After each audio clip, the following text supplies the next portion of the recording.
This channel does not promote any violent, harmful, or illegal activities. All content provided by this channel is meant for an educational purpose only. কেউ যদি বিক্ষোভ করে বা কিছু বলতে চায় সেখানকার যারা কার্যকর্তা আছেন তার সঙ্গে কথা বলা উচিত, কারণটা কি, কেন বিক্ষোভ, কি কোনো সমস্যা আছে কিনা, কথাবার্তা বললেই সমাধান হবে। পশ্চিমবাংলায় এই যে মৃত ভোটার প্রায় 50 লাখ আছে যাদের নাম, তো এখনও হয়তো 15-20 লাখ ফর্ম ফেরত এসছে, এখনও তার ডবল ফর্ম যেটা নেওয়া হয়ে গেছে বা কোথাও আছে জমা করা হবে, এটাকে বিশেষভাবে নির্বাচন কমিশনের দেখা উচিত অবজারভারদের, নাহলে ওখানেই জল ঢুকে যাবে।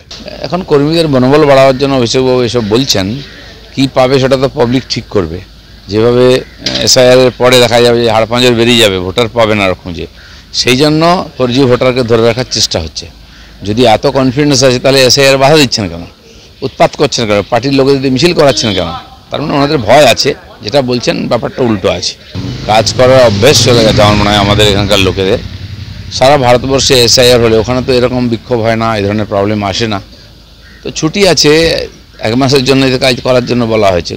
আমার মনে হয় পশ্চিমবাংলার সরকারি কর্মচারীদের কাজ করার অভ্যেস চলে গেছে, তাই এই ধরনের সমস্যা হচ্ছে।